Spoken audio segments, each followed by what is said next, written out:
strong, and they're great. These are great people, and thank you very much. This is a very important day to me because we're bringing back an industry that was abandoned, despite the fact that it was just about the best, certainly the best in terms of power, real power.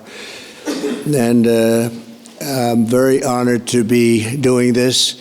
The countries went to beautiful, clean coal, and they've stayed there for many years, like China. China's opening 2 plants every week. Germany went green, very green. They went so green they almost went out of business. Germany was finished. They went to wind. The wind wasn't blowing too much. And they went to all sorts of other things. You know, the Green New Scam hit Germany too. And guess what? Now they're back to coal. They're opening up coal plants all over Germany. We're the ones that aren't doing it. I call it beautiful, clean coal. I told my people, never use the word coal unless you put beautiful, clean before it. Right, Doc? So we call it beautiful, clean coal. Beautiful, clean coal. So today, thank you. Today we're taking historic action to help American workers, miners, families, and consumers. We're ending Joe Biden's war on beautiful, clean coal once and for all. And it wasn't just Biden, it was Obama, and there were others. But we're doing the exact opposite. And all those plants that have been closed are going to be opened. If they're modern enough, or they'll be ripped down and brand new ones will be built. We're going to put the miners back to work. And I said I was going to do this. And I've said it loud and clear. And it's time to do it, and we need it. And I look at these people behind me. I don't want to have any arm wrestling contests with any of them, but they've had a little more practice with the lifting things, I will say. But they are great people, and I know them indirectly for a long. That includes you guys for a long time, and they're great people and with great families, and come from areas of the country that we love and we really respect. And I want to thank Secretary Doug Burgum for doing such an incredible job. From the day I met him, I knew I wanted to have him in my cabinet. He took a shot at running, and he was so good and so solid that he made no news, and that was good. But I saw him, and I saw his beautiful wife, Catherine, and I said that they're going to be a team. They are a great team, and they're going to be working for this country someday. And one of the first people I called after I won. So thank you very much. And along with the Energy Secretary, Chris Wright, and I was going to make Doug actually the Energy Secretary. And he said, sir, you have one person who's much better than me at this, Chris Wright. I said, who the hell is Chris Wright? I have no idea who he is. And then I learned that he's the most respected person in the energy business by far, far and away. For Doug to say that, Doug's got a big ego. It was very tough for him to say that. Catherine was there, right? Catherine, you said, wow, I've never heard that before. But Chris, you guys are fantastic. Stand up, all three of you, please stand up.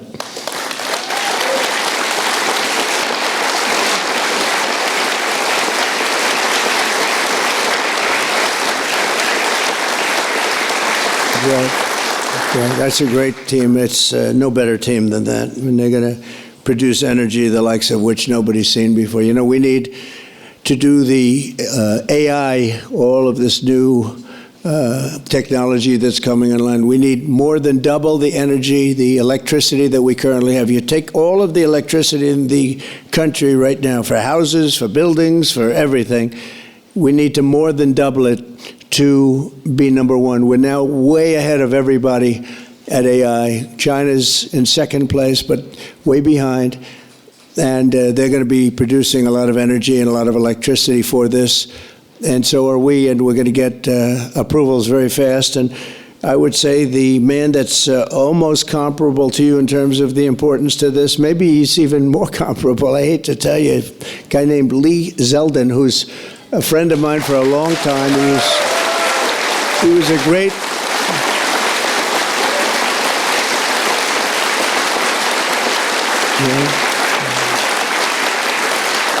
Lee was a great lawyer, and he ran for office, and he won immediately. I gave him a very important endorsement. He won for Congress in an area that was unwinnable. He couldn't have, they were all saying, why is he wasting his time? That's Democrat territory. And I liked Lee and knew Lee, and he ended up winning a seat in a massive upset. Nobody knew what happened, actually, and then he was there for a long time. How many years were you there?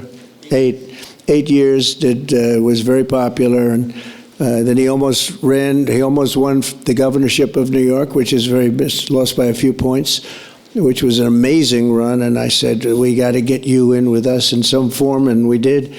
And he's head of the environmental agency, EPA, and doing a great job. And I said, if we have a nuclear power plant, Lee, can you get it approved in less than a month? He said, what? He said, I'll do it faster.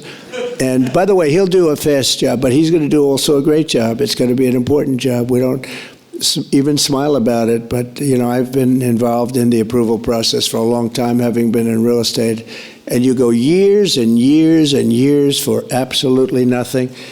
And even in those days, I used to say, this whole thing could have been approved in a week or 2 weeks or 3 weeks, and it would have been just as good. But they'd take you down the path, and you'd spend years waiting, and then sometimes you get rejected. I wasn't rejected too much. I was the king of zoning. I did well, but it was such nonsense. It was so terrible. The process was so terrible.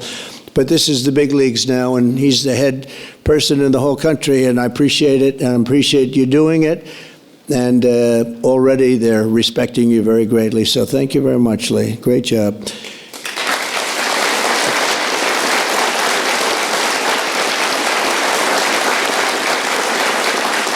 So we have a lot of senators and congressmen and women, and I'm going to just introduce the ones that I see here.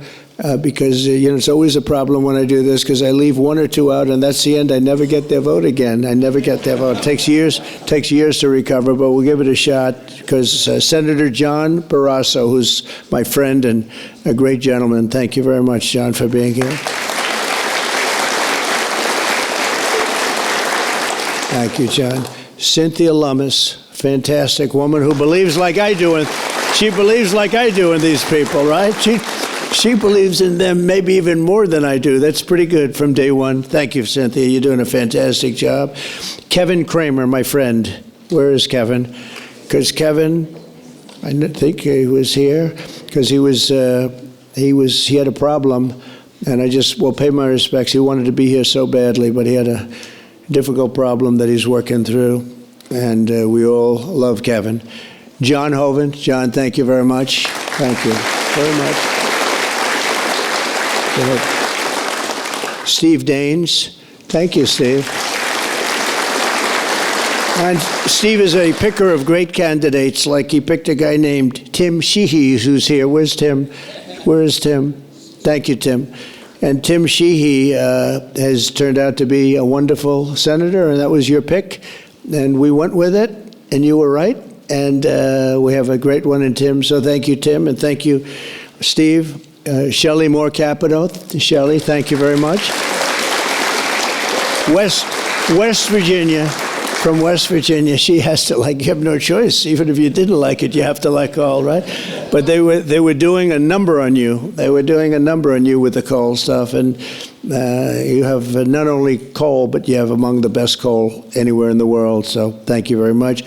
A friend of mine for a long time, I'm the one that got him to change his religion in a sense. He changed the party. He went from a Democrat. I said, Jim, you're not a Democrat. But he changed to Republican. He's one of the most popular Republicans and one of the most popular political leaders in the country. Jim Justice. I call him Big Jim. Big Jim Justice. Good. You look good, Jim. And he was in the business. And so am I doing the right thing? You would know better than anybody in this room. Am I doing the right thing, Jim? I think so, right? Thank you very much, Jim. Cindy Hyde Smith. Cindy, thank you, hon. Very good. Good job. People are going to be happy. And all friends of mine. Mike Lee. Mike, thank you very much. We have a lot of people from Congress, congressmen and women, representatives. Morgan Griffith. Morgan, thank you. Thank you very much. Bruce Westerman. Bruce, thank you, Bruce. Bob Latta. Bob Latta. Thank you, Bob. Good job. Troy Balderson. Troy, haven't seen you in a long time. Since that early race, I endorsed him before anyone knew who he was, and he ended up winning. That was another surprise, right? That was a long time ago. Yep, you're doing a great job. Thank you very much, Troy. Carol Miller. Carol, thank you. Carol, West Virginia. Riley Moore. Riley. Hi, Riley. Thanks. Mike Boast. Mike, thank you very much. Troy Downing. Troy, thank you. Oh, he has something. What is that, coal? Is there coal in that bag? Huh? Even better, it's clean coal. I like it. I'll take it right now. Thank you very much. Hal Rogers. Hal, thank you. Thank you, Hal. Andy Barr. Thank you, Andy. Good luck with everything. I hear good things. Troy Downing. Troy, thank you. Thank you. Thank you. Thank you very much, Troy. Hal Rogers. Oops. Harriet Hageman. Harriet. Hi. How are you, Harriet? We just left Harriet. This is one of the finest attorneys you will ever see. I have seen her in action, and she is brutal. I never want her against me, that I can tell you. Dan Muser. Dan. Thank you, Dan. Thanks, Dan. Good job you're doing. Wesley Hunt, my friend, too. Wesley, great. I love your commercial. Pete Stauber. Pete, thank you, Pete. Great hockey player he was, right? Great hockey player. And a great gentleman just broke the record of Wayne Gretzky. The great one is Wayne Gretzky, but we have another great one, too, huh? Just broke the record. It was great. Governor Greg Gianforte. Greg, nice seeing you. Good, Greg. Thank you very much, Greg. Bill Lee. Bill, thank you very much. Patrick Morrissey, West Virginia, just got elected. Mark Gordon. Mark, thank you. Thank you very much. And we have a lot of others, and I'm in trouble because I don't know. I got 5 or 6 others that I see quickly, but I'm just not going to do it. Don't hold it against me, because we have to get back to the most important people in the room, these people. You know that, right?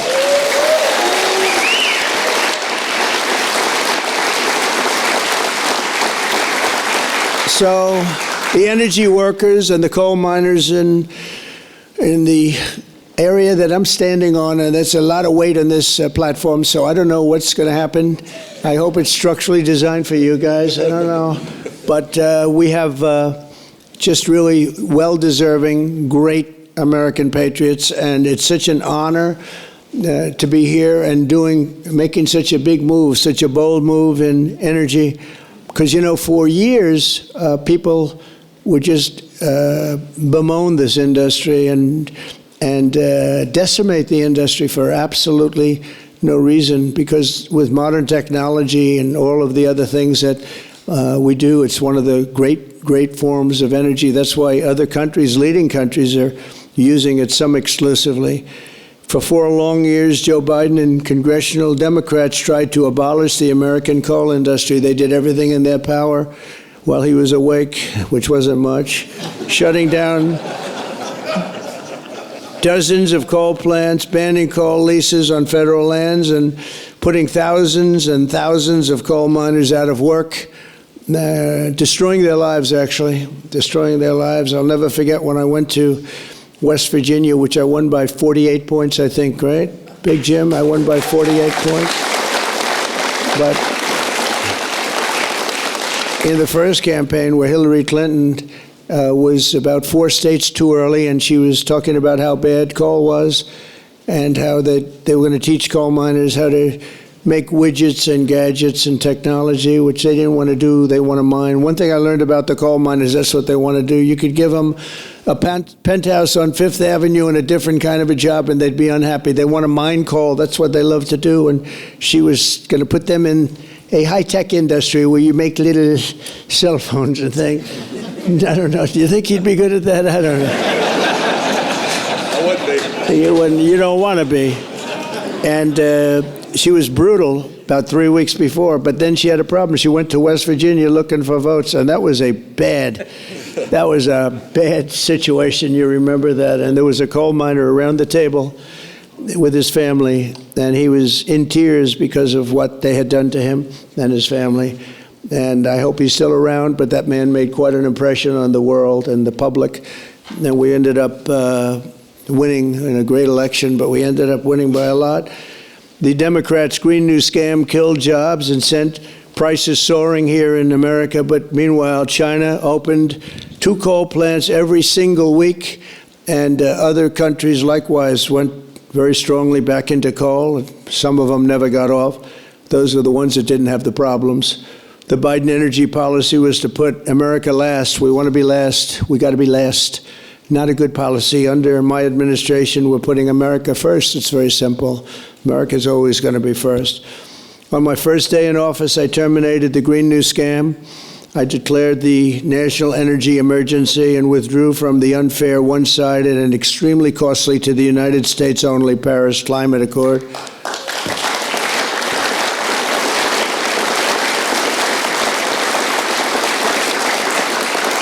You know, under the Paris Climate Accord, we had a terrible situation. We would have paid over $1 trillion. Think of it, over $1 trillion. And Russia was paying almost nothing. Russia had a 1992 standard. China was paying nothing. China didn't kick in until 2035. This was 5 years ago. So they didn't kick in for many years. India had no standard whatsoever. But we had the highest standard you could imagine. We had to start paying from day one, and we had to pay lots of money. We paid for everything. So I was not a big fan of the Paris Accord, and I let it be known, and I got out of it early. Then they went back into it, and now we get back out of it. And hopefully we can be there for a long time, okay? A long time, because it was a scam to take money away from the United States and actually hurt us very badly with coal and with other things. Now, under the executive order that I will sign in a few moments, we're slashing unnecessary regulations that targeted the beautiful clean coal. We will rapidly expedite leases for coal mining on federal lands, and these 2 gentlemen are going to do a real job of it. You've already started. And we'll streamline permitting. We will end the government bias against coal, and we're going to unlock the sweeping authorities of Defense Production Act, the Defense Production Act, to turbocharge coal mining in America. They made it impossible. You actually, I know a friend of mine has a plant. He said, you know, it's a shame. I'm ripping it down and I'm replacing it with another form of energy. I won't tell you because it's also very good, but it's not as powerful as this. He said, you know, the plant I'm building, the new plant, is literally half as good. It's no less, you know, it's not probably even as good environmentally, but he said it would produce half the power for more money, much more money. It'll never compete with that beautiful plant I have down the road, which was really a modernized coal plant. Well, he'll be happy to know that he can open that plant up very quickly, and it's going to produce a lot. But he was complaining. He said, this is so much better. He wasn't doing that as politicking me. He was doing that because that's what he felt. And he knew every form of energy. We talked about that. He knew every form of energy. But our government is going to do something that's very different. And I don't think even you two know about this. This was my idea from about 15 minutes before I got up here. We're going to guarantee that we have a strong business for many years to come, that your coal companies and your miners don't get all excited about their jobs, and then should a radical left liberal become president, they end the business right away, and somebody's built a plant and spent hundreds of millions of dollars in building a plant, and the plant is going to be closed because a Democrat got in or a liberal got in. They're opposed to coal, and Republicans are very much for it. Clean coal. And we're going to give a guarantee that the business will not be terminated by the ups and downs of the world of politics. So should somebody come in to this very important office and say, oh, well, you spent hundreds of millions of dollars and you guys have given up your life because you want to be in coal, and then all of a sudden you don't have a life anymore because it's what you know the best? That's not going to happen. We're going to give a guarantee that it's not going to happen, so that if somebody comes in, they cannot change it at a whim. They cannot just going to go, they're going to have to go through hell to close you up. All right, so that's pretty good. We're going to give that in the form of a guarantee that we're writing on right now structurally and from a legal standpoint. So your investments are going to also be protected.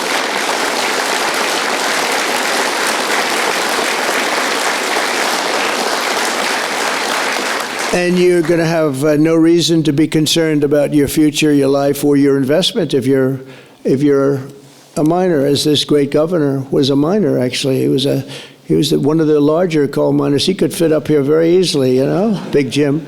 But he was a great success, but they were very, very tough on him. And he did a beautiful job with a beautiful product. Already under our leadership, the Department of Interior has approved the expansion of the Spring Creek mine in Montana, supporting 280 coal mining jobs and unlocking over 40 million tons of coal. And there's more to come. Spring Creek, big one. And there's more to come in the states of Wyoming, Alabama, Utah, North Dakota, and many others. West Virginia, I can't believe they didn't put West Virginia down. It's lucky I mentioned that, right? Can you imagine if I didn't mention West Virginia? I would have been in big trouble. They didn't mark it down here. It's good to have a president like that can pick that up, right? You think Joe Biden would have picked that up? I don't think so. Gee, they didn't mention West Virginia. I don't think so. I don't think he'd be standing up here either. The value of untapped coal in our country is 100 times greater than the value of all the gold in Fort Knox. And we're going to unleash it and make America rich and powerful again. Under this order, I'm also directing Secretary Wright to use billions of dollars in federal funding to invest in the next generation of coal technology, which is an amazing technology in terms of getting the full potential of coal and also doing it a very clean, environmental way. Pound for pound, coal is the single most reliable, durable, secure, and powerful form of energy there is on Earth today. It's a big statement. You never hear those statements, you know. You've never heard that before from a politician, have you? Well, maybe from that politician, but not too many. But that's the way it is. I say it again. Pound for pound, coal is the single most reliable, durable, secure, and powerful form of energy. It's cheap, incredibly efficient, high density, and it's almost indestructible. You could drop a bomb on it, and it's going to be there for you to use the next day, which you can't say with any other form of energy. You're virtually indestructible. Most importantly, we have more of it here in America than anywhere else on Earth. We have more coal than any other country. You go to Australia, they have fantastic amounts of coal. You know who they sell it to? China. They sell it to China. They're nearby. They sell a lot of it to China. But we have more than anywhere else on Earth. We also have more liquid gold than anywhere on Earth. So we're really an energy behemoth, but we're unleashing that also. That's going to be another part. But I didn't even want to mention that. It's not down here because I didn't want to mention today is about clean, beautiful coal. So I'm going to give this to you. Let's this big guy. Should I give it to him? Yeah. You take that. Thank you, Mr. President. Okay.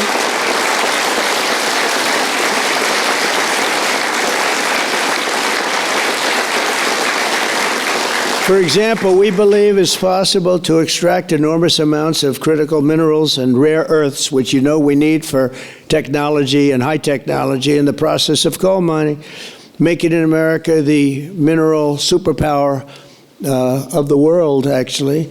In addition, I'm instructing the Department of Justice to identify and fight every single unconstitutional state or local regulation that's putting our coal miners out of business.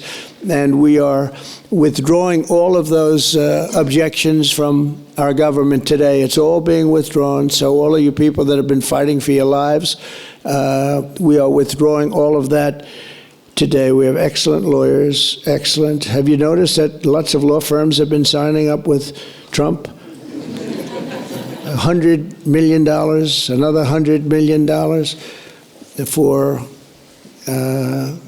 damages that they've done. But they give you $100 million, and then they announce that, but we have done nothing wrong. And I agree, they've done nothing wrong. But what the hell? They give me a lot of money considering they've done nothing wrong. And we'll use some of those people, some of those great firms. They are great firms, too. They just had a bad moment. But we're going to use some of those firms to work with you on your leasing and your other things, and they'll do a great job. I think they're going to do a fantastic job. And for those of you that want to know the tariffs, you've been hearing about tariffs, we're taking in almost $2 billion a day in tariffs. $2 billion a day. And we're doing very well.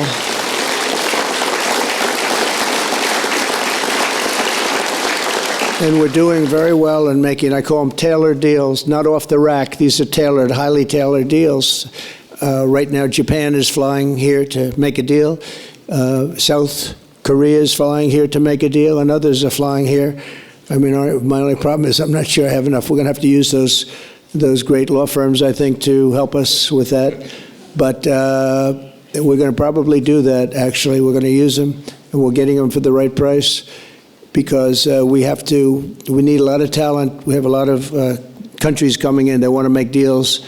If I told them about making those deals 2 years ago or 3 years ago or 5 years ago, they'd be laughing at us. Now they're all signing up. Mike, you know that. So it's going to be a great thing. But we're think of that, $2 billion a day. That's a lot of money. That's a lot of money even in the coal business, isn't it? Huh? It's a lot of money. And America's going to be very rich again very soon. You're going to see that happening. You see it all along. And it's so that whole situation that, you know, it was somewhat explosive. But if we didn't do that, we wouldn't be talking the way we're talking right now. It's been amazing what's happened.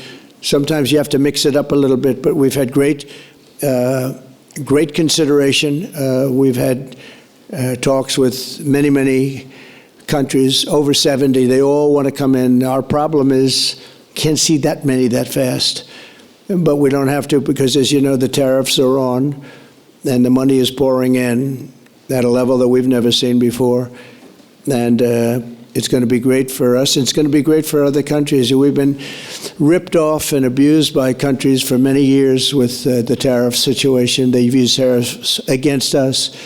We didn't use tariffs against them or in any way. I mean, we just didn't use them of any monumental proportion.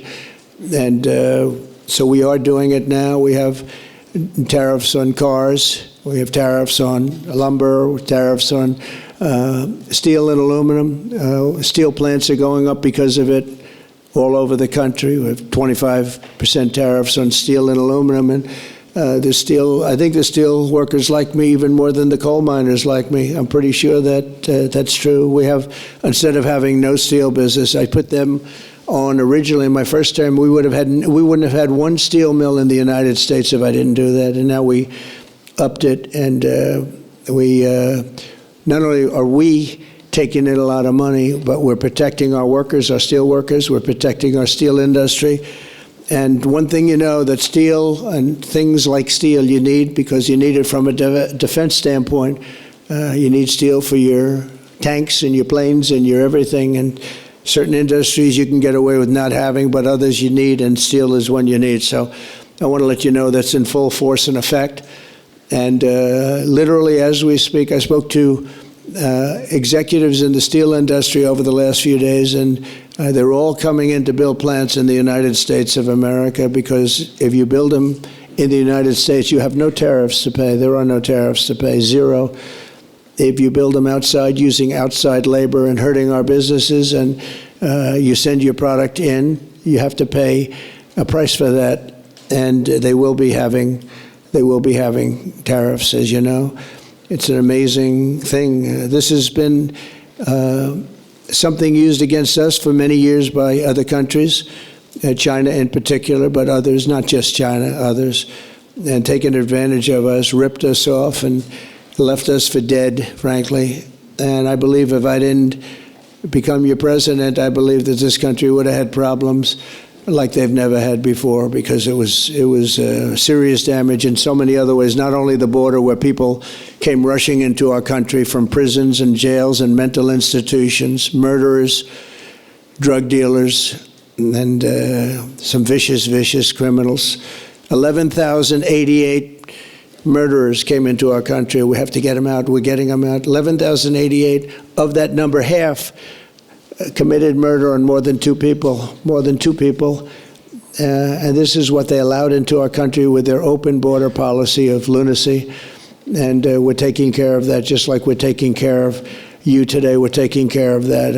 I want to thank Kristi Noem and Tom Homan for doing an unbelievable job. The whole thing is, what the job they're doing is incredible. It's really an unforced error. It should have never happened, that we have to be spending such time and resources, Mr. Senator, right, on getting people out of our country that shouldn't be here. I mean, literally from mental institutions, insane asylums were opened up and emptied into our country. Prisons from all over the world, not just South America, prisons from, think of this, from Africa, the Congo, a lot of people from the Congo, prisons in the Congo, prisons from Asia, from all over, were opened up. And I knew that when I heard it was an open border policy. I said, if you do that, every country is going to be dumping people that they don't want into our country. And that's what's happened, but we're cleaning it out.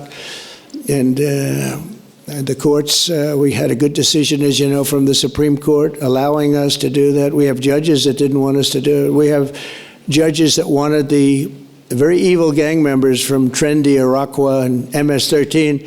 They didn't want them taken out of the country and put in very powerful prisons. When you look, you've all seen those clips, pretty amazing clips.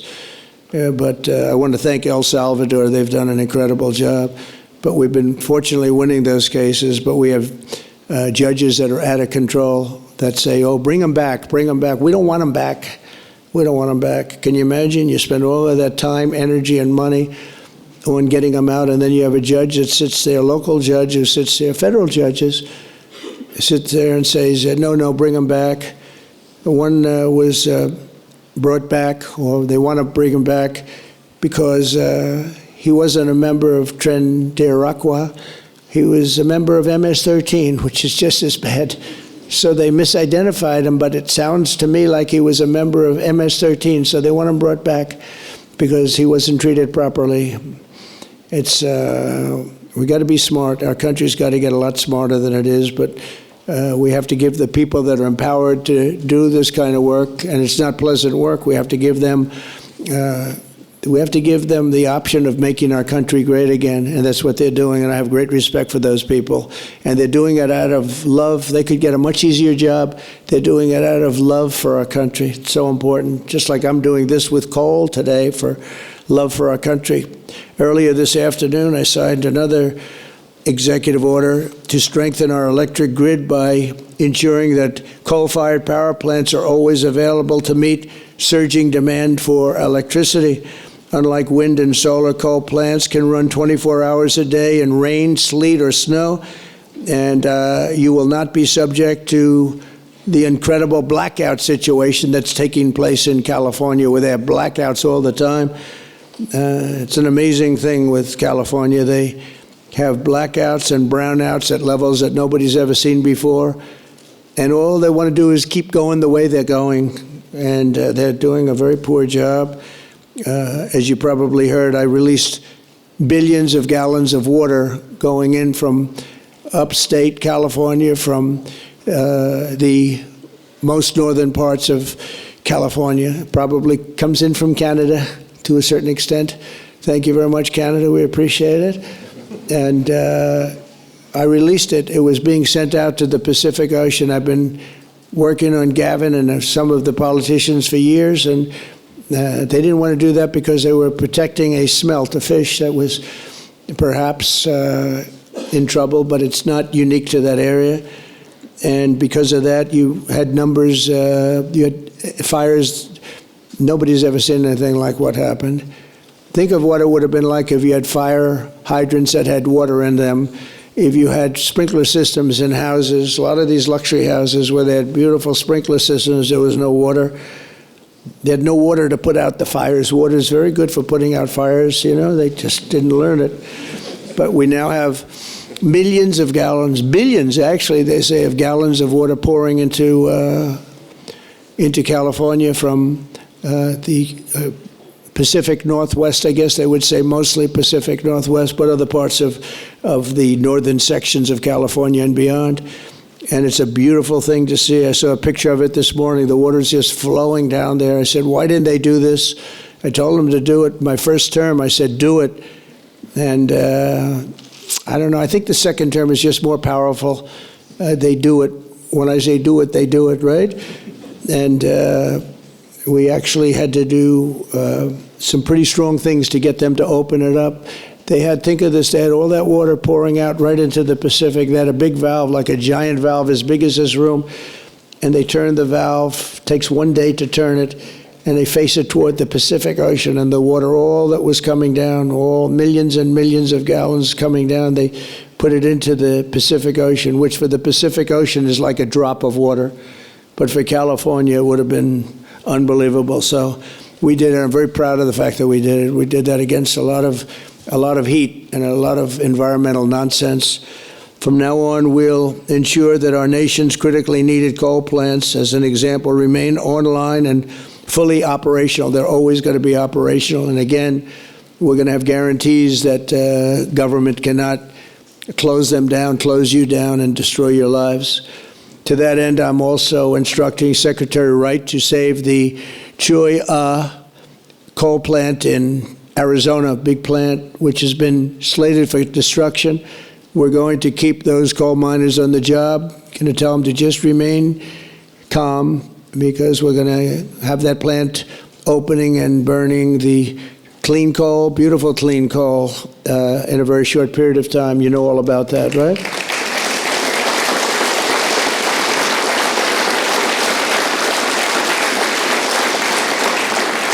That's a big one. As part of our historic deregulatory efforts this afternoon, I'm also granting immediate relief to 47 companies operating 66 coal plants, very big ones all over the country, recusing and making them available for coal production almost in the immediate future. But we're going to be crushing Biden-era environmental restrictions. These are restrictions that made it impossible to do anything having to do, frankly, with energy, even beyond coal. It's really beyond even coal. We have clean air, we have clean water, and now we have clean coal. And at the same time, we're going to do other things and with other forms of technology and also energy, like our country has never really seen before and never been known to do before, because of all sorts of restrictions having to do with the Green New Scam, which, by the way, was devised by somebody that never even studied. You know that they never even studied anything to do with the environment. It was a young congresswoman. She came up with the idea. And based on that, I guess we only have, well, actually, we should have all been gone, because they gave us only a few years left on Earth, right? Right, Greg? We were going to be gone. We were all going to be gone. The environment, no. What they have to worry about is the nuclear heat. They don't have to worry about environmental heat. They have to worry about nuclear heat. And if we're smart, we're working on that right now with others having to do with Iran and some other countries. But that's the heat you're going to have to worry about. You don't have to worry about the air is getting warmer. The ocean will rise 1/4 of an inch within the next 500 to 600 years, giving you a little bit more waterfront property. They say this is going to, these guys can handle that. The nuclear we have a bigger problem with, right? So we're going to make sure that that's safe. We're going to make sure that that's safe. With us today are some of the amazing workers who will benefit from these policies, the policies that we're doing and so proud of doing, including Jeff Crow, a miner from West Virginia. Jeff, would you come up and say a few words? Jeff, come on up here, Jeff.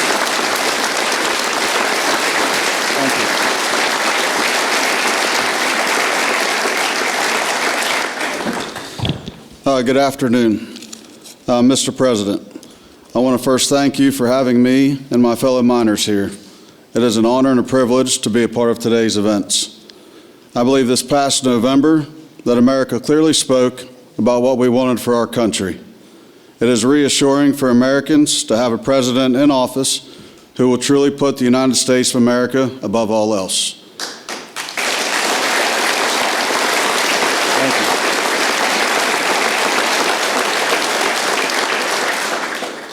With putting America first, you have spoken numerous times about energy independence. I believe most don't understand the importance of that. Coal is one of the major factors in energy independence and accounts for a large portion of America's energy. Coal is one of the most reliable and cheapest forms of electricity. For too long, coal has been a dirty word that most are afraid to speak about. Most of those that would speak negatively about coal do so from an uneducated standpoint. Many are unaware of the engineering and technology that are used in today's mining to create a clean, energy-efficient product. All of this is done while using the safest practices in the industry. Speaking for West Virginia, coal provides approximately 50,000 jobs for those that work in the mines and the businesses that support them. It also accounts for over 50% of West Virginia's export product. To name a few, we employ engineers, teachers, physical therapists, accountants, truck drivers, high school and college graduates. All of these occupations and graduates have turned to the coal industry to provide a better way of life for them and their families. Everyone in our industry works long hours and days to provide a reliable energy product, and too many times it goes unnoticed. I've personally worked in the industry for 23 years. I choose to do this daily to provide my wife and children with the life that they deserve. Prior administrations have done all they could to eliminate the coal industry. Sorry, one second, I'm getting there.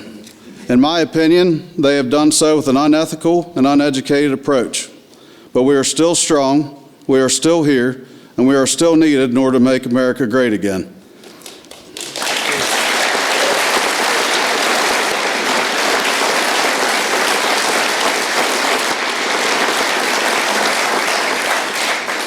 Having a president and an administration that understands the need and importance of coal is more than appreciated. It gives the industry a form of reassurance to know that we have a president in place that supports us. From my family to the over 3,000 employees of AC&R, and for the coal companies, miners, and businesses throughout our great country that rely on the coal industry, we say thank you for your continued support.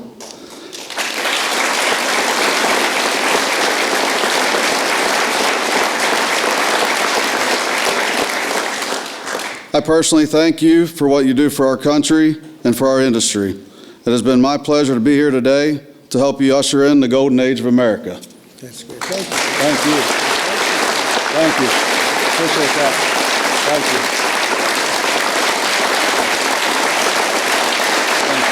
Thanks, sir. Thank you.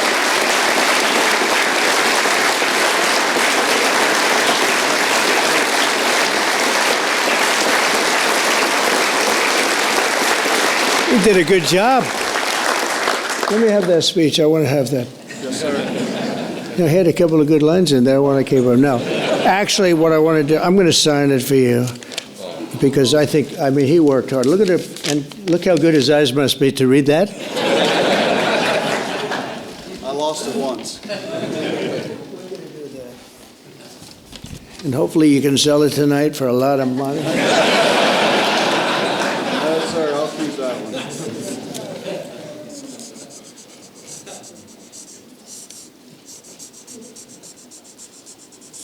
That's great. Thank you very much.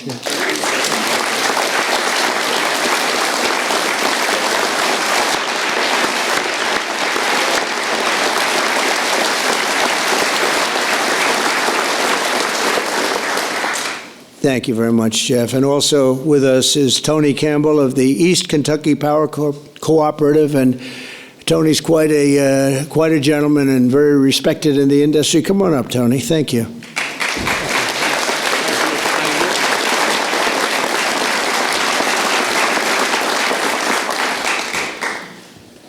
Mr. President, on behalf of East Kentucky Power Cooperative, the National Rural Electric Cooperative Association, and electric cooperatives across this America, thank you for your leadership to restore American energy dominance. Electric co-ops keep the lights on for 42 million Americans across 56% of the land mass. We are owned by the communities and businesses we serve and provide electricity to growing communities, new data centers, and manufacturing plants. Mr. President, electric co-ops are powering America, and we are proud to partner with you and your administration to power America into the future.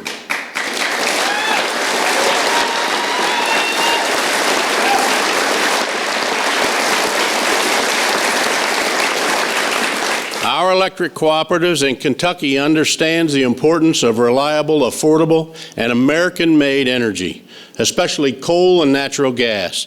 Coal fuels most of the electricity generated by our cooperative. America must keep coal plants open and running to ensure reliable electricity when we need it most. To meet growing demand over the next decade and ensure fuel security, America will need more always available electric generation power, such as coal. And we want to recognize the hardworking American men, women that support our mission. To all America's line workers, our coal miners, thank you for your dedicated service to our country.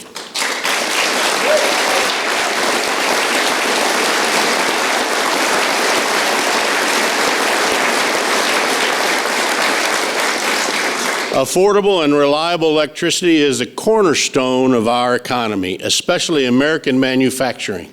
However, too many government leaders have pushed policies that have made our electric grid significantly less reliable and our energy too expensive. That begins to change now.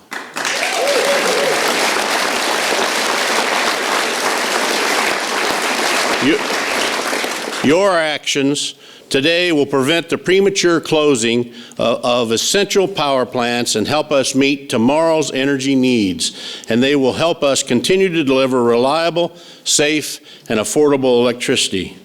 Mr. President, thank you in particular for providing immediate, much-needed relief from the Biden EPA regulations that would force the shutdown of critical coal units.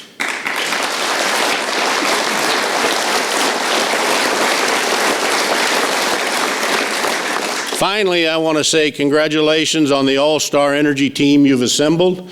Electric co-ops have already been working with Secretaries Bergrum, Wright, and Rollins, and Administrator Zeldin, and we are excited for all we can accomplish together. Mr. President, thank you again for your actions today and for your support for the electric cooperatives as we work to keep the lights on in America. Thank you, Mr. President. Thank you.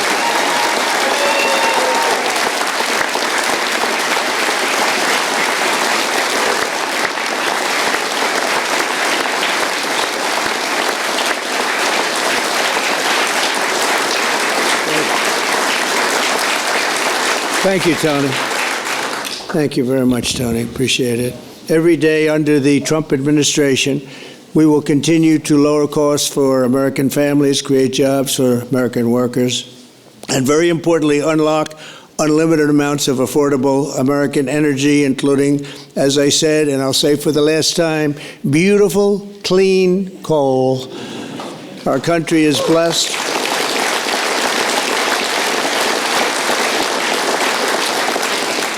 Our country is blessed with the most abundant natural resources on earth, as nobody has what we have. And we're going to use it, too. We're going to use it in a very responsible way. Together, we're going to tap that magnificent potential to give our people the glorious future that they deserve, better than they've ever had in the past. I mean, they had a good future. If you look 20 years ago, they thought they had a good future. It was ripped away from them, torn away from them with nonsense. And we're not going to let that happen. This is going to be a glorious future for them. And I want to thank everybody for being here. And I want to thank you and you and you and that whole group and our senators, by the way, and our great congressmen and women for being here in such a large number, because you've been helping us make these decisions. These are big decisions, and this is a really big one. And this is one that's going to be, I think we're going to look back and with great pride at what we've done today, not just in putting people to work, but at really reawakening our country. And thank you very much, and thank you all for being here. Thank you very much.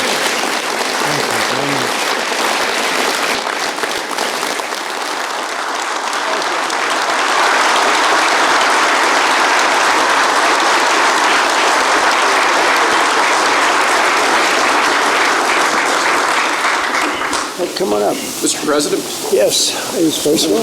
we have 4 items prepared for your signature this afternoon, sir. The first of these executive orders it may be one of the most significant executive orders of your administration thus far. This directs all departments and agencies of the federal government to end all discriminatory policies against the coal industry. This ends the leasing moratorium that prevents new coal projects on federal land, and it's going to accelerate all permitting and funding for new coal projects to allow the coal industry to flourish under your leadership, sir. That's great. Thank you.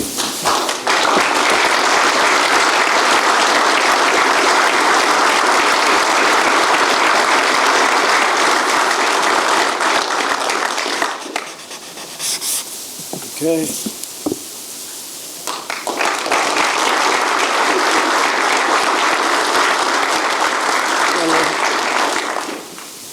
Sir, there are currently dozens of coal plants in America that are in imminent danger of being forced to close based on unscientific and unrealistic policies enacted by the Biden administration. What we're going to do is essentially impose a moratorium on those policies taking effect to protect coal plants that are currently operating, to ensure that they're able to continue producing power and continue providing jobs to Americans in the coal industry. Great. Thank you very much.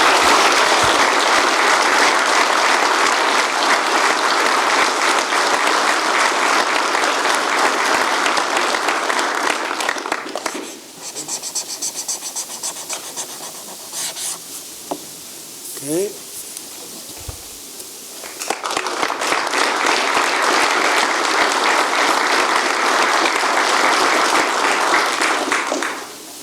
Sir, you've made grid reliability and security a key focus of this administration.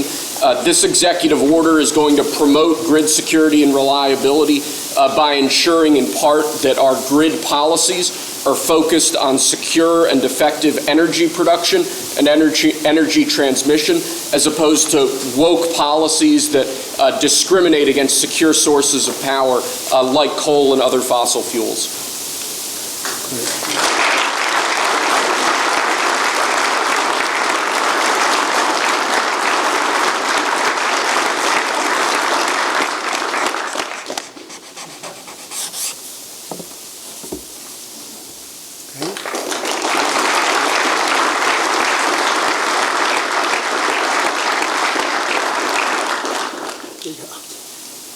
Lastly, sir, one of the biggest problems we have in this space is Democrat states, radical leftist states, enacting policies and enacting an agenda that discriminates against coal, against secure sources of energy.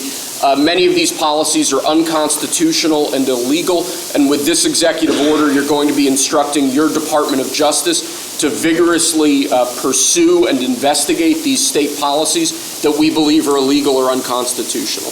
Good. Thank you.